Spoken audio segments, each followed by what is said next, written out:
Record. We are recording. And we are live transcripts.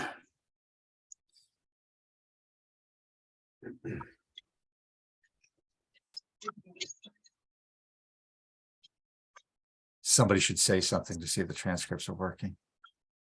Hello, hello, hello. I'm not seeing anything yet. It says it's enabled. Saying it. Yep. Yeah, we can see it on the bottom of the slide. Okay. Can you see that? Now I can't see it, but I don't need to see it. Okay. Well, trust us, it's there. It would probably be distracting to me anyway, to see the words that just came out of my mouth and realize I need to articulate better and enunciate better and all those other 8 words. Okay. Well,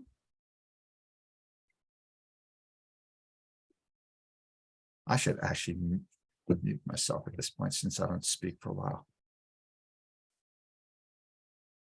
So Lauren Michael in the audience says, those of us in the audience have to activate the live transcript for ourselves.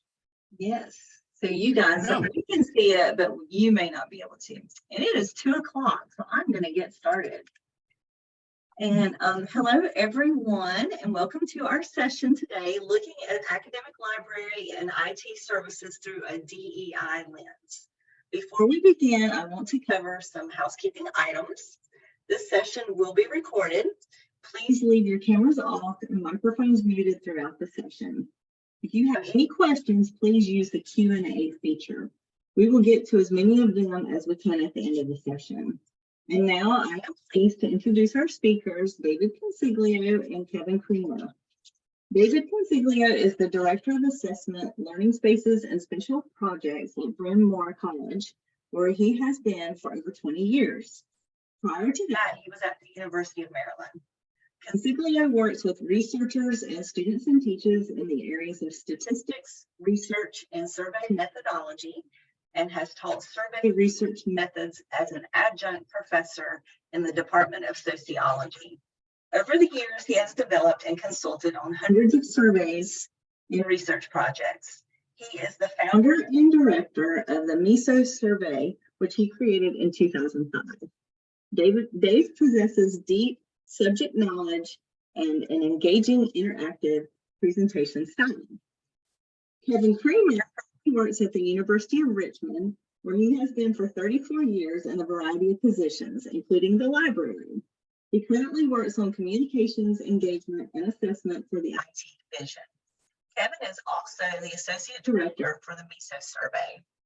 And now I will turn the session over to Kevin. Hey there, and thank you. Well, there we go. So Dave and I are here on behalf of the entire MISO survey team to present the initial results of a study which is called Looking at Academic Library and IT Services Through a DEI Lens. We're very happy to be here at the GUIDE virtual conference. So about a year ago, the team, we've got 8 of us, I believe now, on the team, we're wondering how we could use the survey to start to address some of the pressing questions about diversity, equity, and inclusion that we were being asked on our campuses. In the past, we've done some bits of research around age, faculty rank, academic division, but we had never touched any of the self-reported demographic data around race and ethnicity until now. The study we're discussing today addresses 4 research questions. Are students of color more or less satisfied with technology and library services than their white peers? Do students of color find technology and library services more or less important to them? Do faculty of color find technology and library services more or less important than their white colleagues? And are faculty of color more or less satisfied with library and technology services? But before we even begin, we need to talk a little bit about the data, where it comes from, and what's included in it. For today's analysis, we'll be using data collected from the MISO survey. The MISO survey is an assessment of library and IT services that was established in 2005. To date, roughly 180 different colleges and universities have participated in the survey, and the types of institutions that have participated ranges across the board from Ivies to large state institutions to community colleges. But roughly 50% of the schools that have participated have been from the liberal arts sector. Since it was established in 2005, nearly 400,000 responses have been collected from faculty, students, and staff. Each of those different populations have slightly different surveys that are administered to them. For today's analysis, we're just going to focus on the faculty and student surveys. The survey itself covers a wide range of services in library and IT areas. As you'll see in a minute, there are many, many different services that will be included in this analysis. Let's talk a little bit about data definitions. This is a presentation about diversity, equity, and inclusion, and how students and faculty of color view library and technology services in higher education. So we need to define what we're working with today. For this research, we're only going to be using data collected since 2014, with a particular focus on the data collected since 2019. By limiting the populations and timeline, we end up with 170,000 faculty and student responses from 154 different colleges and universities, which is the overwhelming majority of the schools that have ever participated in the MISO survey. I mentioned previously that the student faculty surveys are slightly different because they are customized for each of the populations. In the student survey, there are 66 different technology and library services that are evaluated. In the faculty survey, there are 90 different technology and library services that are evaluated. And what we're going to be doing is looking at those technology and library services here. It's also important to understand what we mean by a student or faculty member of color. There are many ways that we could be defining a person of color for the purposes of our analysis. We are identifying a survey respondents to be a person of color if they self-identify as anything other than white and white alone in the demographic part of the survey. For example, if a respondent self-identifies as white and Asian, they would be classified as a person of color for this analysis. In a similar fashion, if a respondent self-identifies as white and Latino, they would also be a person of color. But if a respondent defines themselves or identifies themselves as being white, but no other ethnic or racial identity, then they would be considered not a person of color. While we recognize that there are many ways that you can define a person of color, I will say it's important to understand that we have evaluated the data across many different definitions of person of color, and the results remain robust across all different definitions. So let's discuss the approach. As I mentioned before, there are 66 student services and 90 faculty services. Taking the big picture approach, we're not going to spend time evaluating any individual service. What we're doing is we are testing each of the services for differences based on racial and ethnic identity. And then we count them up. For example, how many services are more important to students of color? How many students are less important? And how many services have no difference?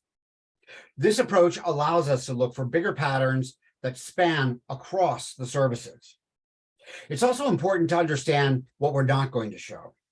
The data we will share reveal the who, the what, and when as relates to racial and ethnic identity and responses to these services in the survey.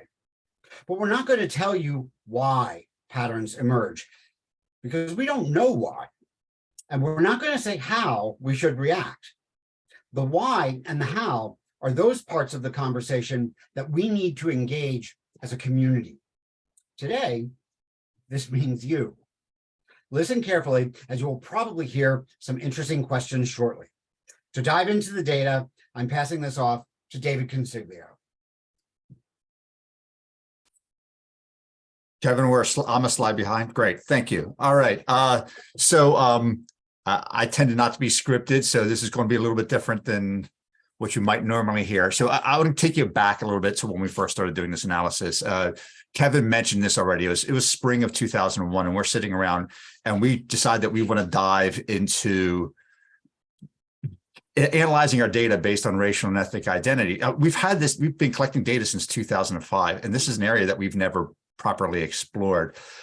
And so when we first decided we were going to go into this area, I'll admit to you, my first thought was, well, our most important constituency is our students. And what if we are actually not serving our students equally? What if our students are experiencing our services differently based on the racial and ethnic identity? This was a real concern to me going into it, and it was a real concern for a lot of folks. And so when we ask this question here, this first research question, are students of color more or less satisfied with technology and library services? This was a little bit of a scary question for us going into it, because we wanted to learn if we were treating our students differently, but we hoped that we weren't. So that's the setup to this. And I'll mention that.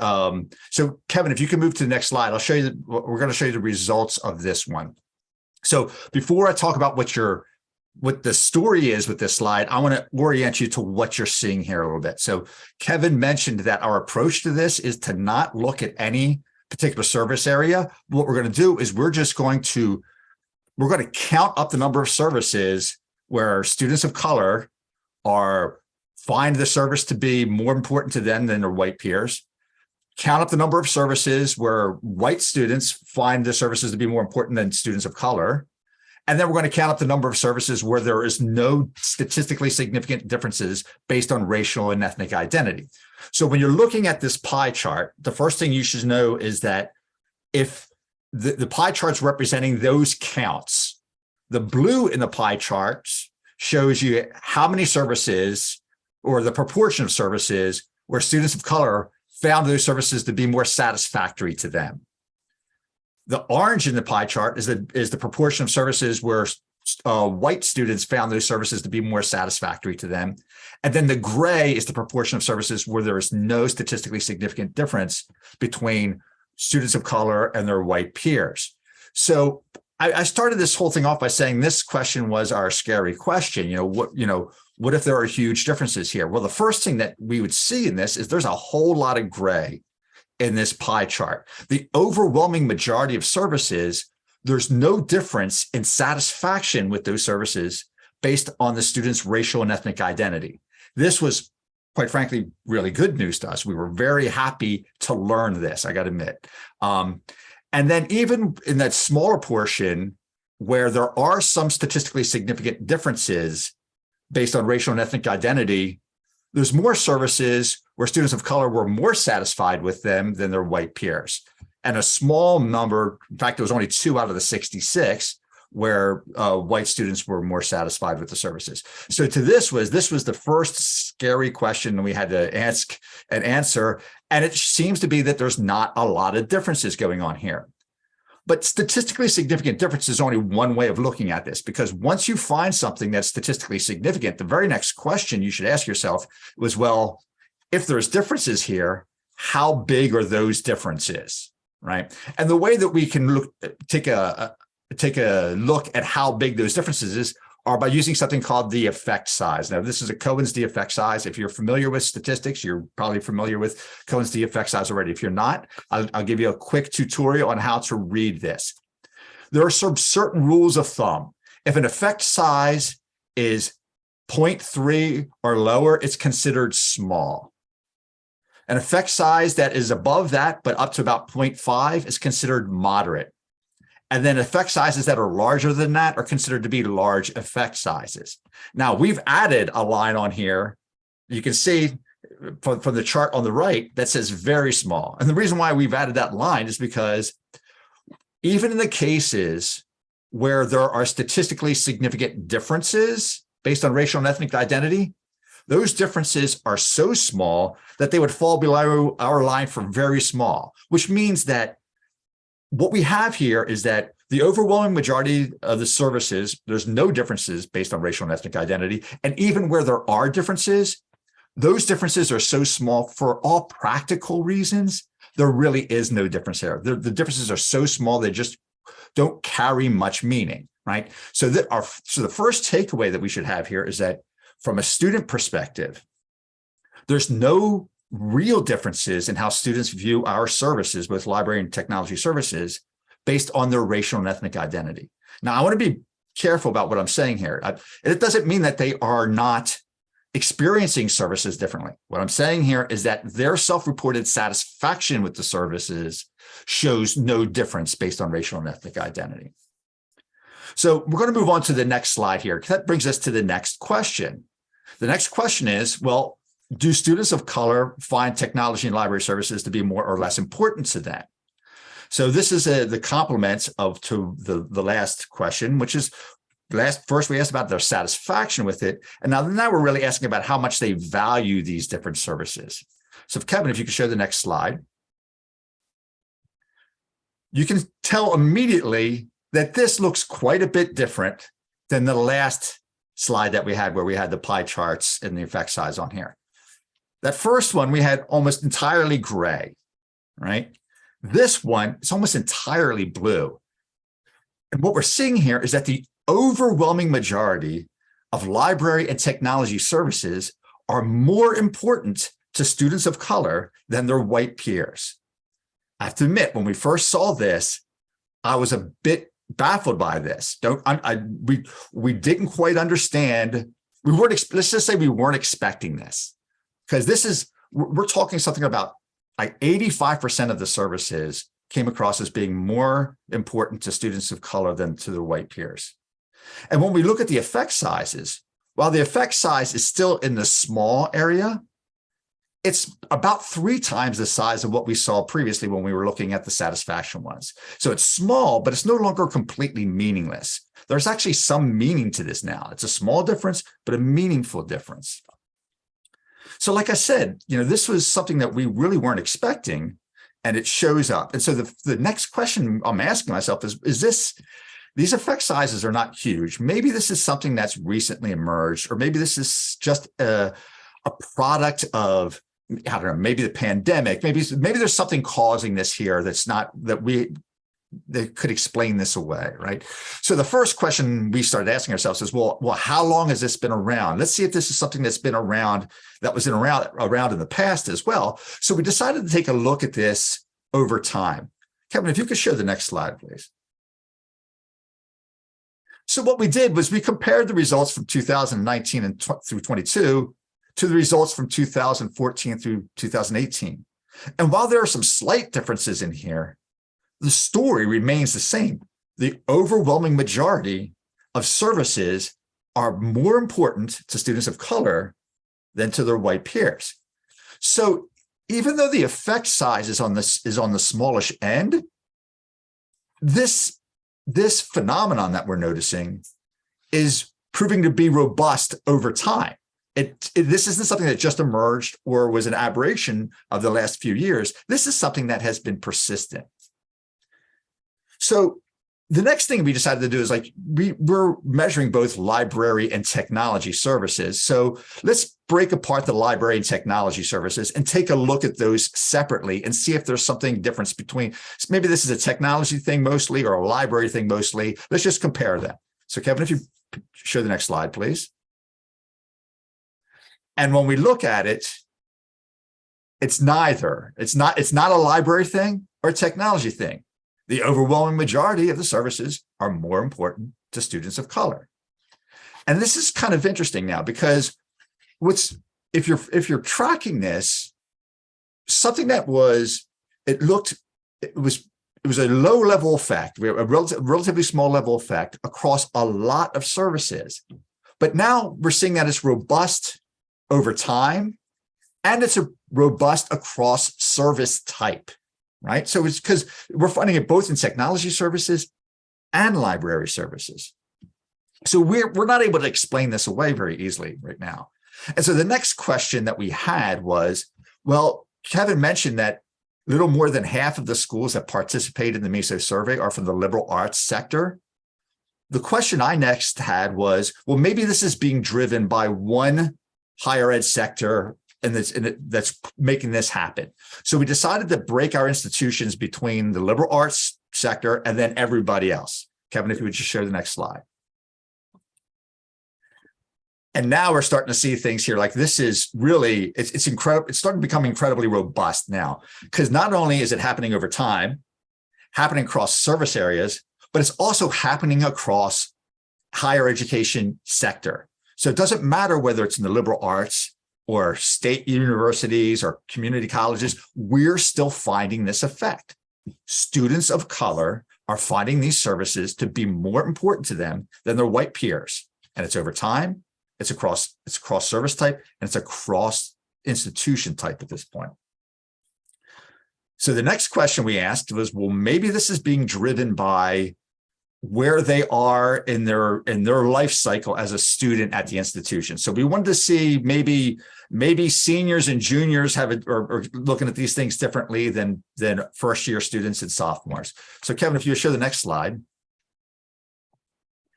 And if it looked like the slide didn't change, that was just a trick of the eye. The reality is the slide did change. And what you're seeing here is that even by where you are in your class year, it doesn't make a difference.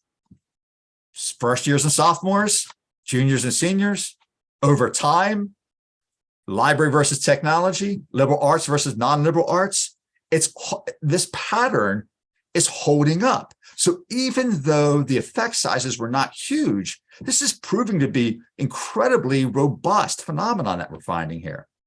This puzzled us. We really weren't sure what was causing this. And so we started to go in search of a why, pursuit of a why. Kevin, if you could show the next slide here. So just talk a little bit about this. So we started having some conversations with folks around there. We weren't sure, we didn't know what to make of this, honestly. And during the course of conversations with other folks, like I said, this was back in 2021 when we first started doing this, the most commonly cited exogenous variable, we were looking for things other than what we've explored so far to explain this.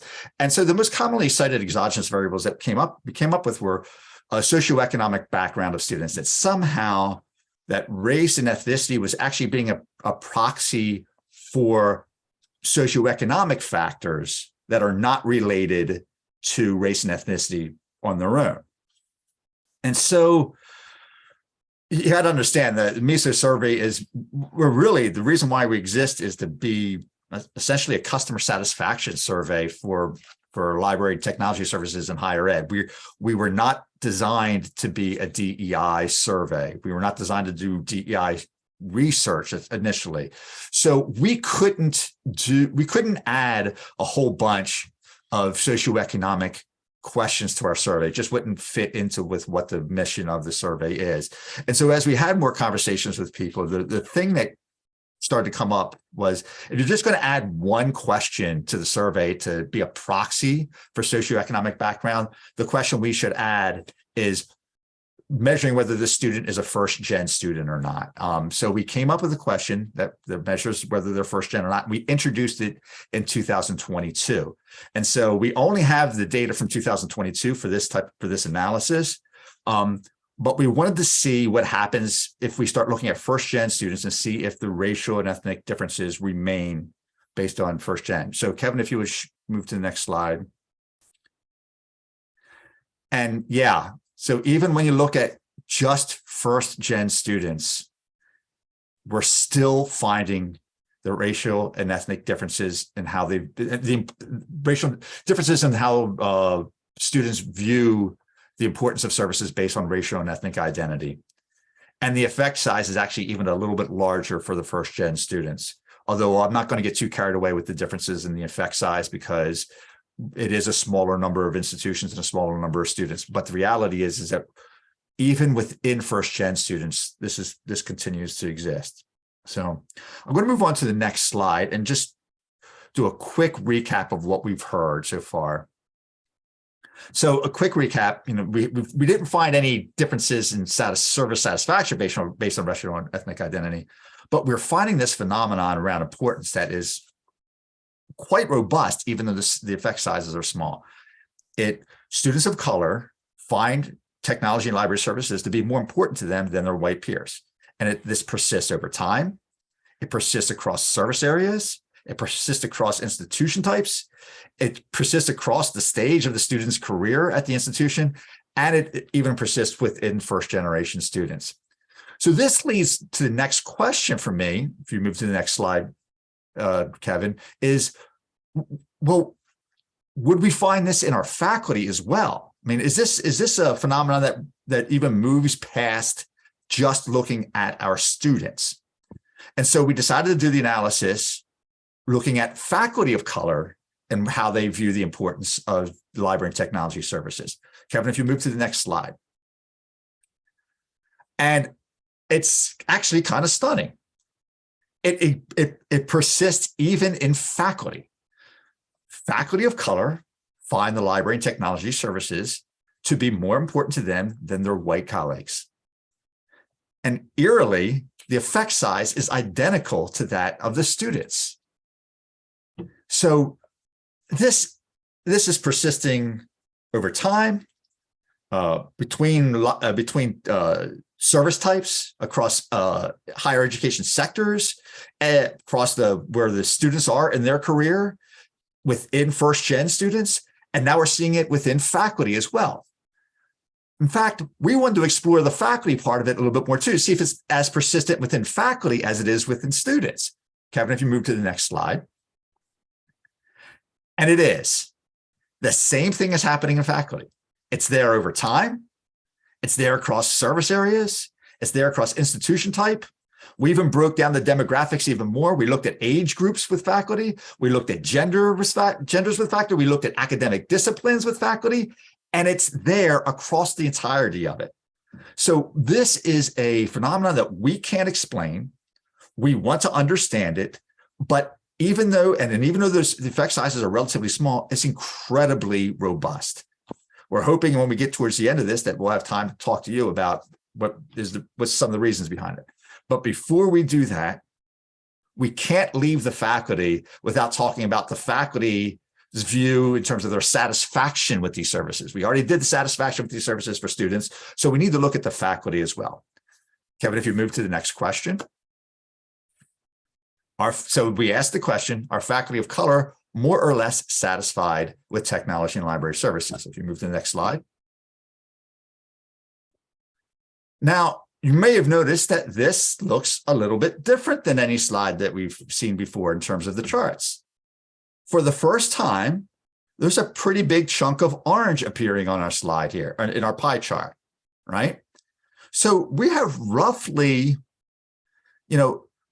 about 30% of the services are less satisfactory to faculty of color than they are to their white peers. This is the second big kind of wow moment. We weren't expecting this, right? And then if we looked at the effect size is still quite small, but it's bigger than the effect sizes that we saw when we were looking at the students when it related to satisfaction. So we wanted to slice and dice this question the same way that we had done the other ones. So the first way that we looked at this was, well, let's see if we can identify which services are falling into which camps here, which ones are less satisfactory to faculty of color than to their white peers. And so the first way that we looked at this was to break the services up by library and technology services. Kevin, the next slide, please. And this was a big wow. All right. So what we see here is it's not happening on the tech side at all. In fact, on the tech side, there are no real differences in satisfaction with technology services based on racial and ethnic identity of faculty. But on the library side, the overwhelming majority of services are less satisfactory to faculty of color than they are to their white peers. Now, I have to put a little note of caution in here when you're looking at this and you're thinking about this. This does not mean that faculty of color are dissatisfied with the library services. In fact, if you look at the numbers, the satisfaction numbers are incredibly high for faculty of color when you're looking at these services. It's just that they're not quite as high as their white colleagues have when they're looking at the library services. So their white colleagues are very, very satisfied with the library services, where faculty of color are satisfied, quite satisfied, to the point of being very satisfied, but just not quite as much as their white colleagues, right? So we wanted to explore this a little further and see if we could explain away this difference by looking at a lot of the ways that we cut up the data previously. So Kevin, if you could move to the next slide. And when we looked at it, we looked to see if this existed over time. And yes, it does exist over time. Faculty color are slightly less satisfied with library services than the white peers, and it persists over time. And it persists across institution type, and it persists across age groups, it persists across genders, and it persists across academic disciplines. If you'll move to the next slide, Kevin. Actually, if you move to the slide after this one, I'm just going to sort of wrap this all up because I want to get to the conversation part of it now. So just to do a quick recap here, we're finding two pretty significant things happening here when we look at this data. The first thing that we identified is that both students and faculty of color find both the library and technology services to be more important to them than they are to their white colleagues. And that phenomenon is persistent over time. It's across institution type. It's across all types of other demographic variables that we've used to slice it up. It's persistent. We can't explain it away. And similarly, and perhaps a little bit more concerning, actually, with the importance one is not, I wouldn't say is necessarily concerning. It's baffling, but not baffling to us at least, but not necessarily concerning. But the one that's concerning is that faculty of color are less satisfied with library services, not to a high degree, but they are, and that's persistent over time. And it's persistent across institution type, persistent across demographics. So that we now want to turn this back over to you to have a conversation about this. Kevin, if you move to the next slide. One of the things that Kevin said from the beginning is that we're going to tell you what we're seeing here. We're going to tell you when it's happening. We're going to tell you who's involved with it. But what we're not going to tell you is why or how to react to it, because frankly, we don't know the why, and we aren't entirely sure how we should be reacting to it. And so we'd now like to open it up to conversation.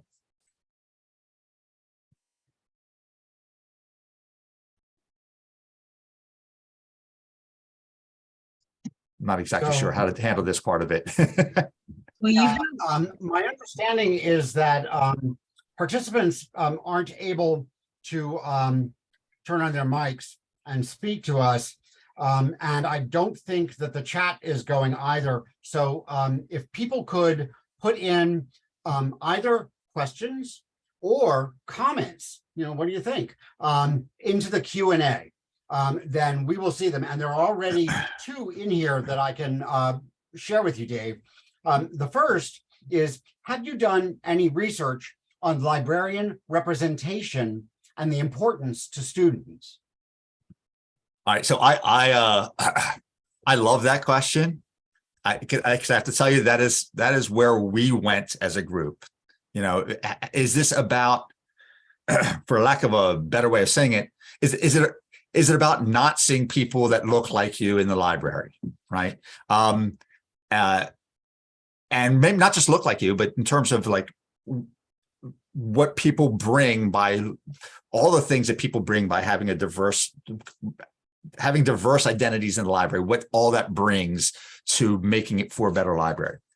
We don't have the data for our institutions that participated in the survey about what type of diversity they have within their library staff and library professionals, which makes it hard for us to do the analysis. I do think that is a potentially rich area of research. We just don't have the data to do that research. And I would very much invite folks to do that. I'm sorry I don't have a better answer for that, but I think that is I hesitate saying likely, because a lot of times when I thought there was likely explanations to this, they didn't manifest themselves. But I think that is a potential reason why we're seeing what we're seeing. Okay.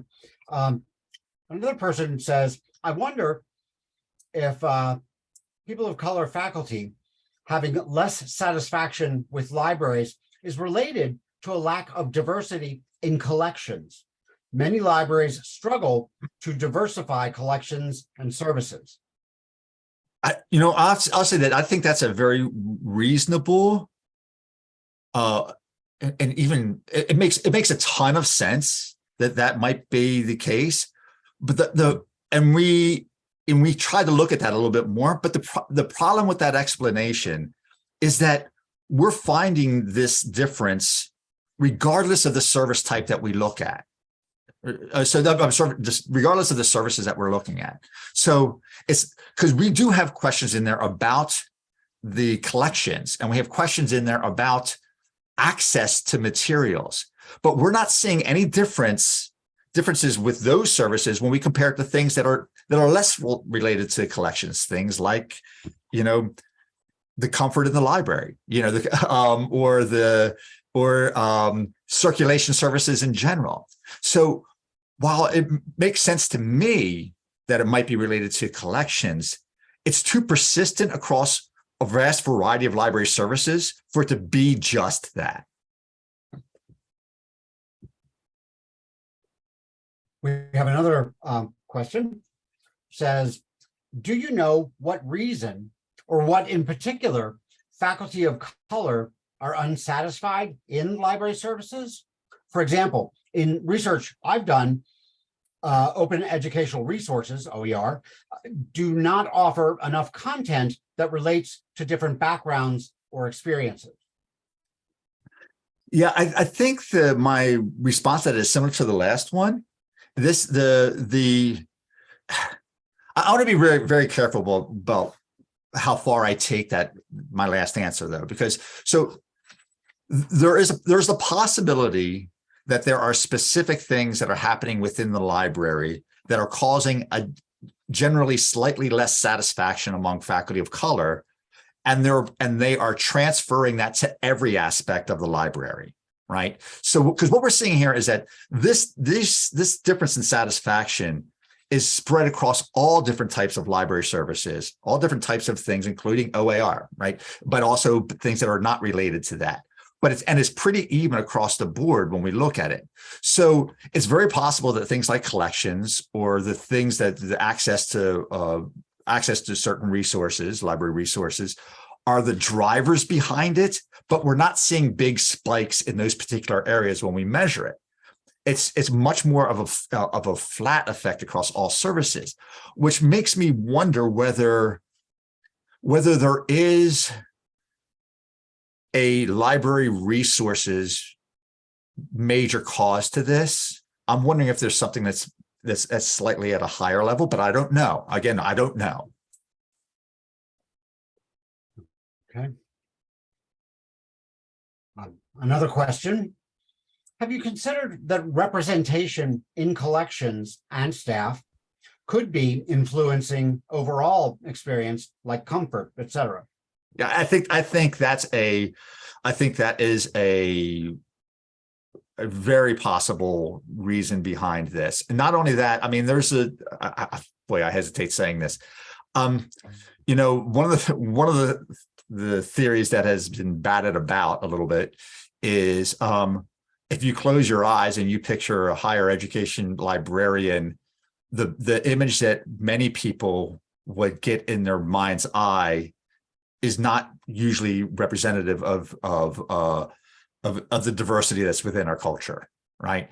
And so the idea may be that this may be even higher level than that the perceptions of the library are at a high level, one that represents a particular set of racial and ethnic identities and socioeconomic identities, right? That makes this general feeling across the board. One of the things I have to keep emphasizing, though, is that our faculty of color are not showing that they're dissatisfied with these services. It's just not, like, we're talking here like on a scale of 1 to 4, where 4 is the highest level of satisfaction. We're talking the difference of things like a 3.5 in satisfaction on a 4-point scale for faculty of color, and we're getting a 3.6 or 3.65 for their white colleagues. We're talking about that small of a difference. So if we can't even really have focus groups to say, okay, gather a bunch of faculty of color and ask them why they are dissatisfied with the services. Because if we ask them why they're dissatisfied with the services, the responses that we're going to get back is we're not dissatisfied with the services, right? So we have to be much more, there's something subtle going on here that is making a real difference, but it's not an obvious dissatisfaction, which makes it very difficult to mine, to really get to deeper things. Dave, I want to kind of take a pause here and throw in something of my own. When we look at data, especially the importance data and the satisfaction data, we always kind of juxtapose what we're seeing. How important is it, and how satisfied are they with it? And you know, in the case of technology, what I'm hearing is that for faculty of color and students of color, it's more important, but they're just as satisfied. That's kind of a decent story, right? I mean, there's nothing you need to kind of like man the decks about there as far as we have an issue. But in this faculty library story, we have kind of the worst setup, right? I want to go with you as far as what you've said about the effect sizes are not huge, but we have a case where faculty are saying, this is more important to me, and I am less satisfied. Yeah. And I think that brings a real sense of urgency, as small as the differences are, to figuring out what's going on. Yeah. And I'm going to add to this too, before we get to the next question or next comment. We've given this presentation a few times now, and I can't say that it's getting better, but we've given this a few times now. And because we end the presentation with the faculty satisfaction story, we often don't spend a lot of time during the discussion focusing on the importance part of this story. And one of the things that I'd like to think about when I'm thinking about the importance part of this story is that students of color and faculty of color are telling us that the technology and library services are more important to them than they are to their white peers. We're seeing that in the data. Well, a lot of times we, on the service provider side of this, we make decisions about what services we're going to provide to the community by having a general sense of what's important to the general population. And it makes me wonder what services we are not providing to the community because we have decided that they are just not, there's not enough people that find these services to be important. And in the process of deciding not to provide them, we are underserving our students and faculty of color because we've made a decision based upon a general view as opposed to looking at which communities actually might benefit from these services and making decisions based upon communities as opposed to based upon the community. That's really interesting. Here is a comment. Libraries overall are still operating under a white default with society. Damn right. I don't have a better way of saying it, but yeah, I think that is, it's hard to argue against that. All right, another question here. Have you found this issue became more prominent when online learning increased, where digital resources are more difficult to obtain from students with low socioeconomic means? I fully expected that we would, but we didn't find that. Which is kind of shocking to me. I've done other research. I do a lot of research at Bryn Mawr College, separate from the MISO survey, and we did a bunch of research at our own school about, who was being affected most by remote learning, by not being able to access materials in person. And there's definitely socioeconomic and racial and ethnic differences in terms of the students' ability to access these things. So I expected that stuff to manifest itself more in the MISO data, but it hasn't really. So because I've looked at, the pandemic. I struggle for the words. I've looked at it during the height of remote learning and looked at it before and after, and the numbers aren't dramatically different one way or another. They're pretty consistent over time. Just a quick question. Is this the same research from the 2022 AIR conference? Yes, it is. Thank you for asking. AIR I'm sorry. Yeah, AIR is the Association of Institutional Researchers. So I want to say something about that. So yeah, we presented this at the annual AIR conference. I think it was in June, and we're now presenting this here. We really want to understand what this is, and we also want to get this information out to as many people as possible so that they can be thinking about this. Because even though we don't have an answer to why it's happening, and even more importantly, we don't know what to do with it. I mean, we don't know how to react to it. We don't pretend that we have those answers, and the only way that we as a community can get closer to answers to those important questions is if we share this with as many people as possible. And that's why we're presenting it here. And we're going to continue to try to get this information out to people who have a stake in this, who care about this, because frankly, the more big brains we have working on this, the better off we're going to be in figuring out how to react to this and how to make what we do better for everybody. Great. Let me see. Let's see. Have you been able to speak with academics who specialize in ethnographic or cultural studies about whether there are some subculture issues that might be at play? Right. So we've had some conversations, but the conversations have not been as in-depth as I would like, or as extensive as I would like. So I think that is a place where we can do some more. Exploration. Though actually, that does remind me of something else. Though, one of the satisfaction numbers. One of the things that I considered early on was that, well, the difference in satisfaction is not very big. It's really quite small, and that could happen if we have a subgroup within the faculty of color who are actually dissatisfied, right? So let's say that if the overwhelming majority of faculty of color are very satisfied at the levels of their white colleagues, but there's a subgroup within that are significantly less satisfied, they're dissatisfied, that can drive down the overall mean, making it lower. So I wanted to explore that possibility, see if there was a subgroup within the faculty of color general population that was making these numbers go down a little bit. And it's not there. That's the thing about it, is like, it's not even being driven by a few people who are highly dissatisfied. It is just a general lowering across the board, just an incremental lowering across the board, which is even more puzzling to me, I have to admit.